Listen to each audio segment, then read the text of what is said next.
This interview is going to be super awesome and fun. I always have fun with her, and it's always so knowledgeable. She's just amazing, and one of the extremely few people on the planet that really understands network marketing culture.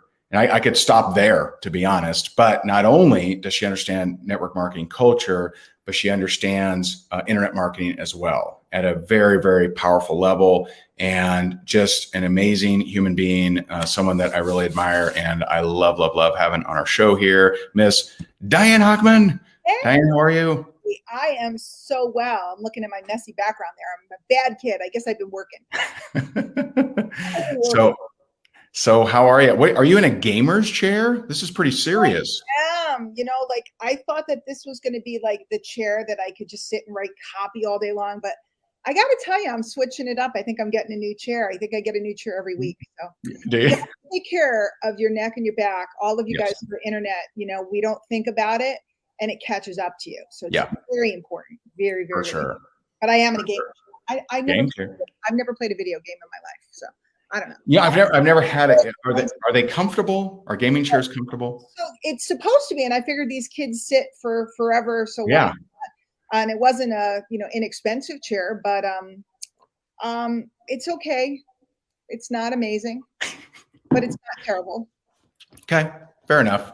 So there's a lot of people on here. Diane is amazing. So excited to have her. For the people that don't know you, tell us who Diane Hochman is. Well, I'm a very nice girl now. I started in my home business in 1999, traditional network marketing, before the internet was really anything other than you've got mail. And over the years, I've kind of been in all different facets of business. Of course, we've worked together.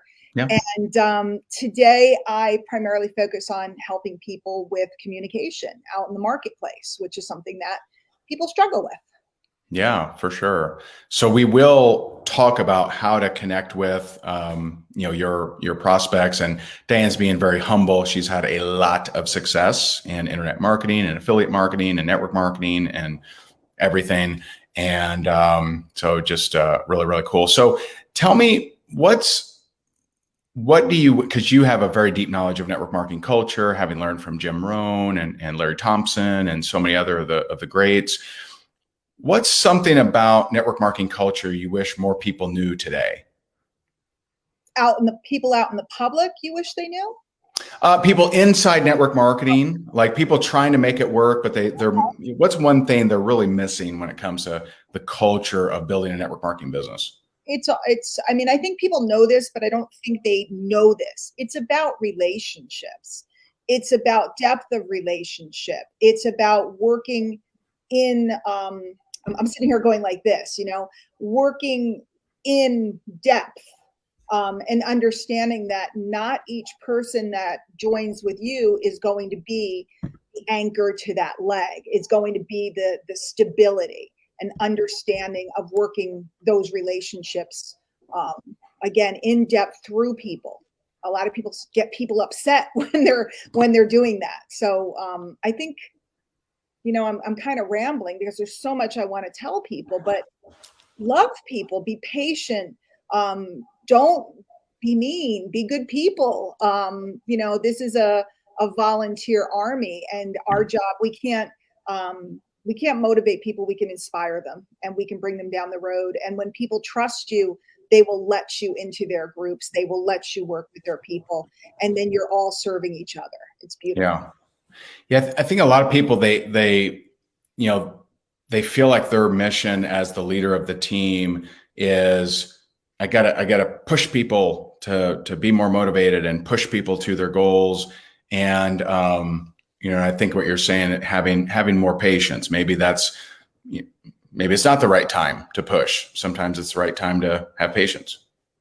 I think too, if you're the leader of the team, well, then your person is the leader of their team and their person is the leader of their team.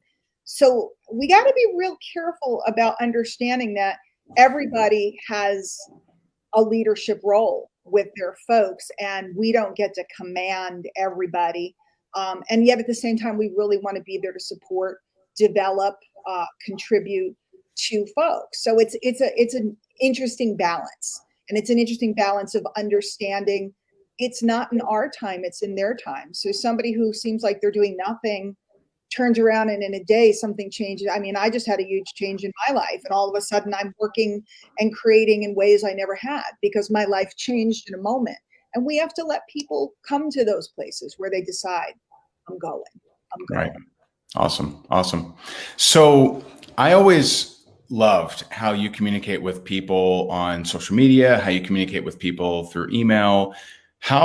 What are some suggestions on how people can better communicate with prospects and just maybe show up better on social media to get more prospects? Well, I made up a line a long time ago. Not everybody you meet is going to be your prospect, but everybody you meet knows a prospect for you. So when we're meeting people, and particularly on social, we really want to be cognizant in finding out, is this person open? If they're not open right now, might they be open later? Like, are they showing a little interest, but the timing's not right? Or perhaps is this person not someone for what you're doing, but by having a good relationship with them, they can open up the doors to people that you haven't met yet who are the right people. So instead of being aggressive, being just more being open to their openness and kind of just feeling where they are as opposed to pummeling. And what about people like not just, someone's on social media right now, they're not having people reach out to them. How can they get better at that? How can they get better at getting people to reach out to them? How can they show up in a way to get more people wanting to talk to them? That has a lot to do with how we're posting and the energy behind our posts. People can reach out to you from a business post. I think people reach out to you a lot from results posts, and we have to be careful not to make any types of claims, etc. But results in story form can be very effective. And what I mean is, if we post before and after pictures every single day, people are going to get tired of that. They're not going to be responsive. But if we tell the story of Mary, who, had little kids and she was exhausted and she was having a hard time keeping up with them, and then she found your products and they really lit her up and she was able to go out and, run track with them or whatever it may be, people relate to stories. So speaking more and posting more in stories. And by the way, what we have on Instagram and Facebook, there's no mistake that it's called stories. I know everything. Ray, I see you twice a year, maybe for the last 4 million years. I see you twice a year, 3 times a year. I just got to see Jessica. But I know what your kids are up to.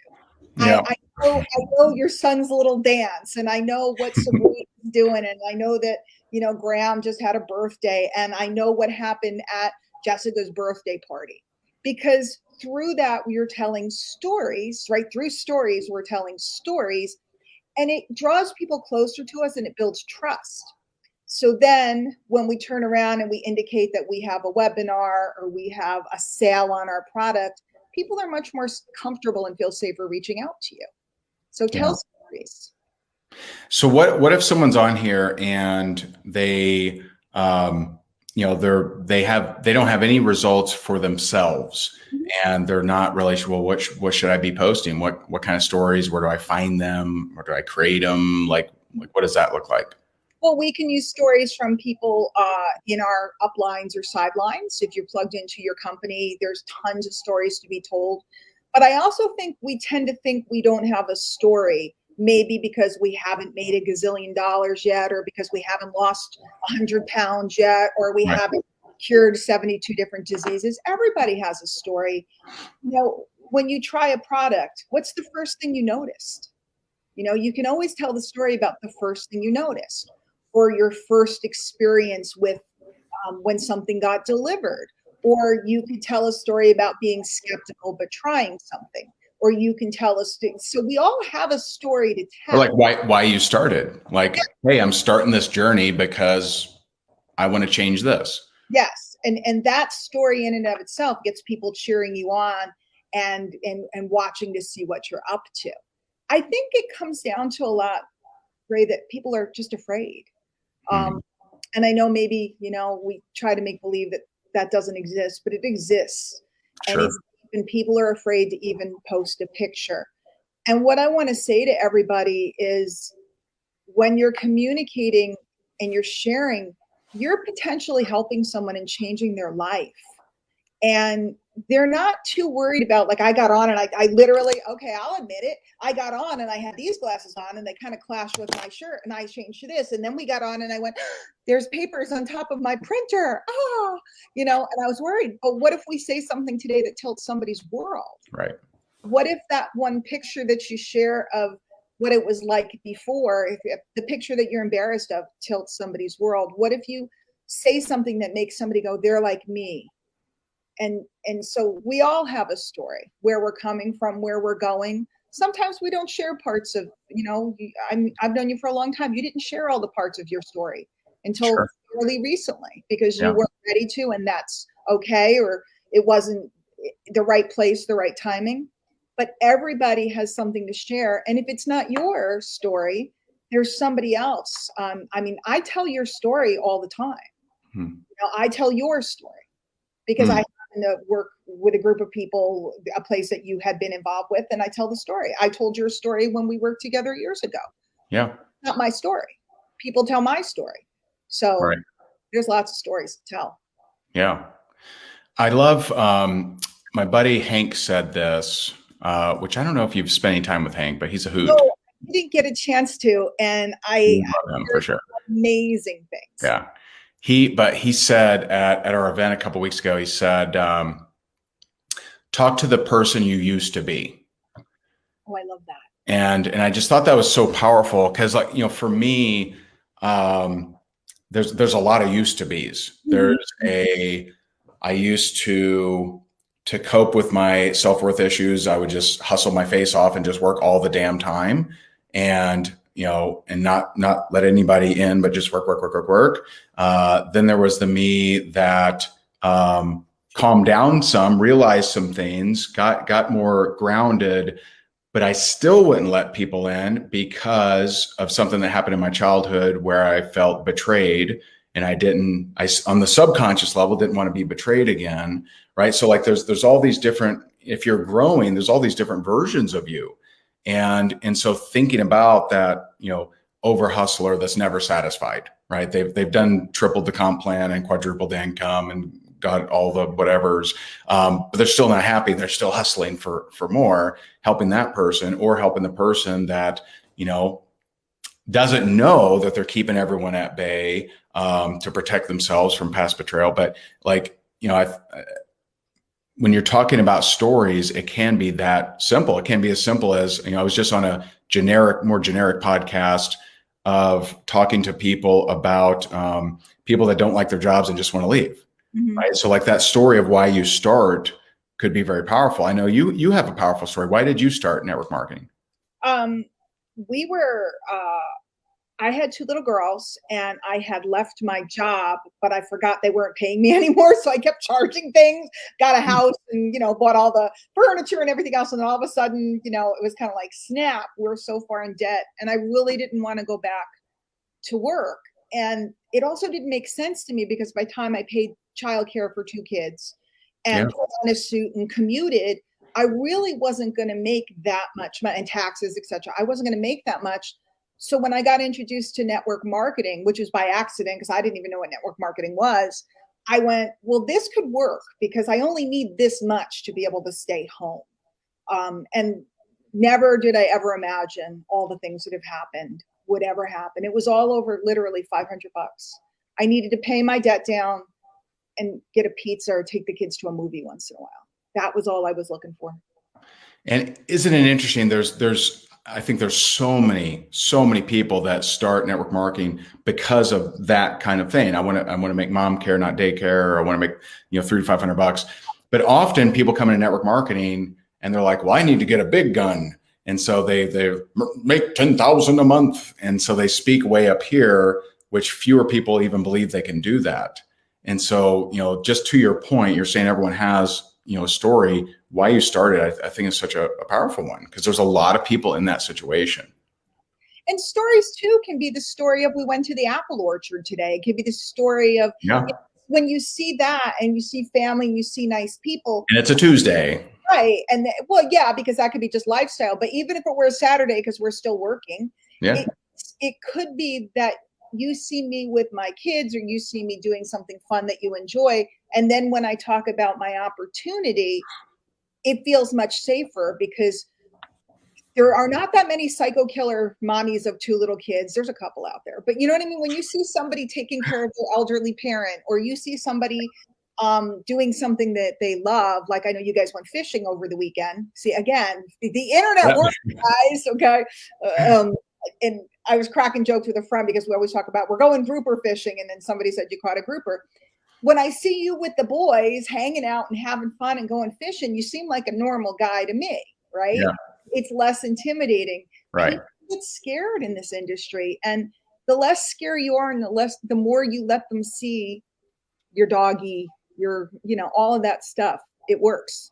Your daughter pick on you nonstop. I like her outfits and shoes in the closet. It's just fabulous. I want to go in that closet. What size shoes did Jessica wear? I could. So yeah, our almost 6-year-old goes into Jess's closet the other night, and she comes out with scarf, glasses, heels, purse, and Jess is like, Sabrina, it's time for bed. And she goes, I am not Sabrina, I'm Sparkle. And so apparently Sparkle has a later bedtime, but anyway, we got a great question from Sharon, and I'll throw this to you. Good afternoon. So what if you fell off and you were getting back on track to retell your story? Okay, I'm going to tell a story to answer that question, if it's okay with you, Ray. Sure, please. Couple weeks ago, I was hanging out, having fun, went to an event, having a great time. And then all of a sudden I start feeling kind of crummy, and I'm kind of like, what's up with this? And then I find out people had COVID. So I took a test, and the test said positive. I'm like, okay, I'll isolate. I'm going home. And then all of a sudden I couldn't breathe. Okay. And, procrastinated, and finally went, probably should go to the hospital.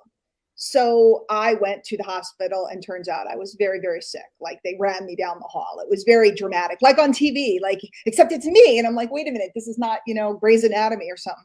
Right. Point being, during that time period, a lot of stuff changed for me. I saw things very differently. Something happens to you when you can't breathe. It changes your perspective on what's really important. So Sharon, well, I didn't fall off per se, although I have many times in my career. I went through a divorce. I disappeared for 2 years, guys, 2-3 years.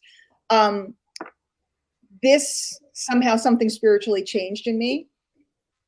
All you do is you pick up your phone and you start from where you are. And from my hospital bed, because I was lonely, I was in the ICU. I couldn't talk to anybody. They couldn't even come in. They had to be like triple gowned and double masked. And it was really creepy, right? It was really creepy. Yeah. Don't do it. Just stay away from it. Yeah. When I could finally talk, I picked up the phone and I did a Facebook Live. And I just told my story. Yeah. And I didn't tell my story for pity. Right. Or, because a lot of us, we have financial problems, or we have personal problems, and we stop with our business.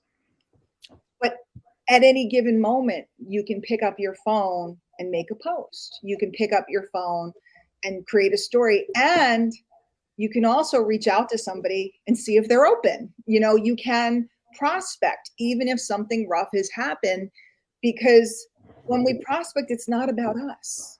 Whether we're prospecting personally, whether we're prospecting online, whether we're doing it via, I use email a lot and different things. Sure. When you reach out and help someone is when things get better.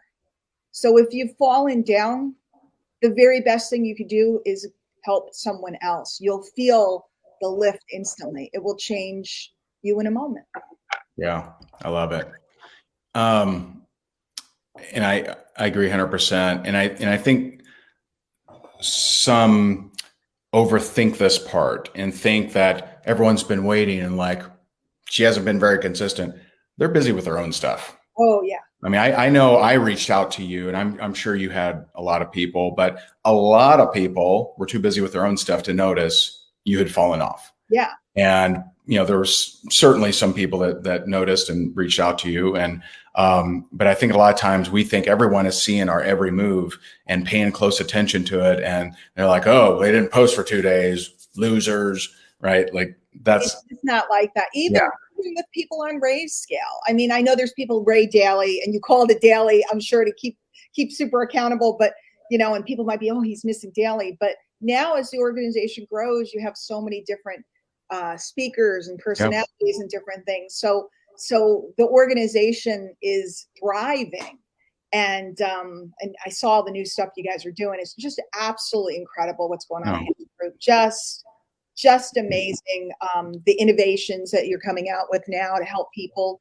But if we all fall off, we all do. Yeah. And that's okay. The question is, do you get back up? Oh, look, Miss Fletcher's here. Yay. Yeah. And that's the big deal. I mean, I love David Ogilvy. He said, you're marketing to a marching parade, not a standing army. And so they're busy, man, chasing kids, doing laundry, tuning the channel. They're doing their thing. Don't overthink that. So, just get started from where you are. So I love that. Such a great. One other thing, Ray. Yeah. Maybe there is some jerk. Jim Rohn always said there's one guy and he likes to heckle people or give them a hard time, but there's only one of them and he just moves around a lot. Okay. Yeah. So if somebody says to you, well, where have you been? Or somebody says to you, well, looks like you gained a few pounds. Or somebody says to you, oh, well, if you took better care of yourself, you wouldn't have gotten the COVID. I got that. I did get that. I'm sure. You know what? That's okay. They're just moving around. But somebody else that's going to hear what's up with you. And maybe even telling the story of, I wouldn't call attention to a problem, but give it a little time, telling the story of what was up, makes other people go, I can get up too. Yeah. It's just sewing into people. For sure. I mean, we saw at our event, there were at least 2 that I saw were watching from hospital beds, and like, you do what you can. You don't beat yourself up for what you didn't do, because you can't do it. It doesn't help anything. And so very cool. Very cool. Very. What, and Paula says, love your glasses. There you go. You picked the right ones. Very nice. Very nice. And so what's one last tip for someone on here who they've been at this for a while, they're not getting results, maybe they're not even sure why, like what's one bit of advice you can help them with? You've been helping people for a long time. I said it a little earlier, but I'll say it again because I think it's the biggest tip. It's not in our time, it's in their time. So decide that you're going to create a database, whether you're going to use an app on your phone, a customer relationship manager. I started, Ray, I had a 5x8 card file box where everybody I met, I took notes on and I put it in the box. What you want to do is become really good at meeting people where they are and building that relationship and continuing to follow up, as opposed to feeling like you need to get them right now. Yeah. And as you fill that pipeline over time, you're just naturally signing people all the time because the people have a relationship with you and maybe there's a reason to recontact them. There's a new product, there's a new flavor, there's a meeting, there's a special speaker, whatever it may be. The one thing I know after 22 years in this game, people come and go, people come and go, people come and go. And just be present so that when it's their time, you need to be at the top of their head, which is why you need to continually being in touch with them or being visible on social or sending cards or whatever it is that you want to do to be visible to that person so that they think of you at the moment that they're ready to make a change, product wise or, opportunity wise. Right. That's really it. I think one of the biggest mistakes people make is they just, it's like one touch and that's it. Right.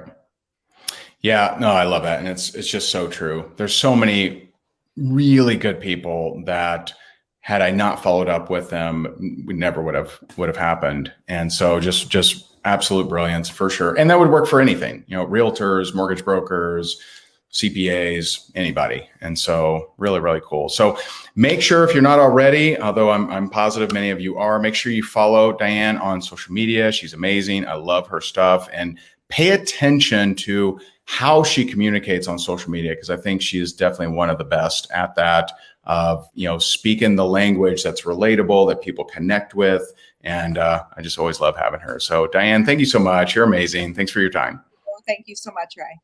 Give her some love. Give her some love. Diane Hochman. Awesome, awesome, awesome. So if you got value from this, feel free to share. Make sure you give some love to Diane. And thanks for tuning in. Appreciate you. You can find more great marketing, prospecting, and recruiting tips just like these over at rayhigdon.com. And remember to pick up your free copy of his 29 sources of network marketing leads. We'll see you over there.